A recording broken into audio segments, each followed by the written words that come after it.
नमस्कार, ये आकाशवाणी चंडीगढ़ है। अब आप प्रतीका से प्रादेशिक समाचार सुनिए। प्रधानमंत्री नरेंद्र मोदी ने कहा है कि 21वीं सदी की दुनिया भारत की ओर बहुत आशाओं से देख रही है। उन्होंने कहा कि भारत का सुशासन मॉडल दुनिया के लिए एक मिसाल बन रहा है। एक पत्र के माध्यम से देशवासियों के साथ अपने विचार साझा करते हुए श्री मोदी ने कहा कि जनसमर्थक सुशासन, आदर्श जिले और आदर्श ब्लॉक जैसी योजनाओं पर वैश्विक स्तर पर चर्चा हो रही है। उन्होंने कहा कि केवल 10 वर्षों में 25 करोड़ लोगों को गरीबी से ऊपर उठने के लिए सशक्त बनाना बेहद महत्वपूर्ण है। श्री मोदी ने कहा कि गरीबों को सशक्त बनाने से लेकर अंतिम छोर तक सरकार के प्रयासों ने समाज के अंतिम पायदान पर खड़े लोगों को प्राथमिकता देकर दुनिया को प्रेरित किया है। प्रधानमंत्री ने 4 दिशाओं स्पीड, स्केल, स्कोप और स्टैंडर्ड पर तेजी से काम करने की जरूरत पर बल दिया। उन्होंने इस बात पर प्रकाश डाला कि G20 की सफलता के बाद से दुनिया भारत की बड़ी भूमिका की कल्पना कर रही है। भारत को अल्प विकसित और विकासशील देश की एक मजबूत और महत्वपूर्ण आवाज के रूप में स्वीकार किया जा रहा है।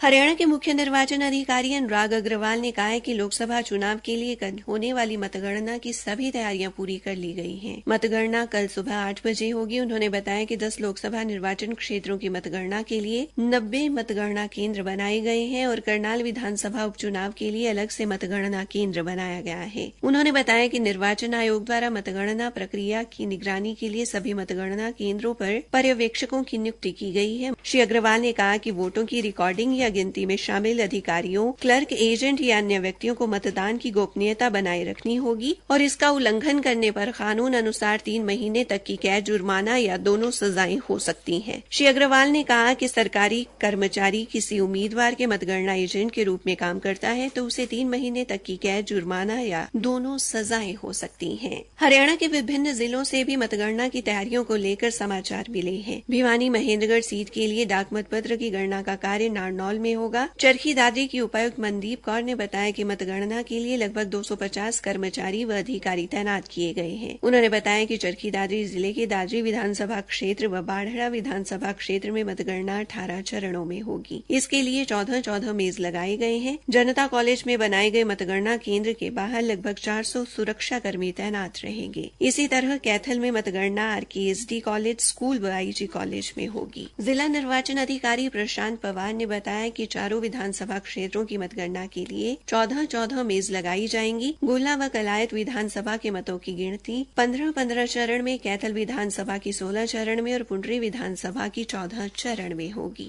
हरियाणा के मुख्य निर्वाचन अधिकारी अनुराग अग्रवाल ने कहा कि कल लोकसभा चुनाव की मतगणना के लिए किसी भी राजनीतिक दल या चुनाव लड़ रहे उम्मीदवारों की ओर से नामित मतगणना एजेंट का पुलिस सत्यापन किया जाएगा। श्री अग्रवाल ने आशा व्यक्त की कि मतगणना के दिन भी सभी नागरिक व ड्यूटी पर लगे कर्मचारियों व सुरक्षा कर्मियों का मतदान के दिन की तरह ही सहयोग मिलेगा। मुख्य निर्वाचन अधिकारी ने लोकतंत्र के चौथे स्तंभ मीडिया से अपील की कि कल मतगणना के दौरान उन्हें उपलब्ध कराई गई हर चरण की जानकारी लोगों तक पहुंचाएं। श्री अग्रवाल ने कहा कि हालांकि चुनाव आयोग ने अलग से एक चुनाव परिणाम हेल्पलाइन ऐप भी जारी की है, जिसे कोई भी नागरिक अपने मोबाइल पर डाउनलोड कर पूरे देश के चुनाव नतीजों की जानकारी हासिल कर सकता है। भिवानी CIA स्टाफ व मुंबई पुलिस की टीम ने एक संयुक्त अभियान के तहत अभिनेता सलमान खान को जान से मारने की धमकी देने के एक मामले में वांछित आरोपी को भिवानी से गिरफ्तार किया है। भिवानी जिले के गांव तिगड़ाना निवासी दीपक नाम के इस आरोपी को आगामी कार्रवाई के लिए नई मुंबई पुलिस को सौंपा गया है। इसी के साथ ये समाचार बुलेटिन समाप्त हुआ।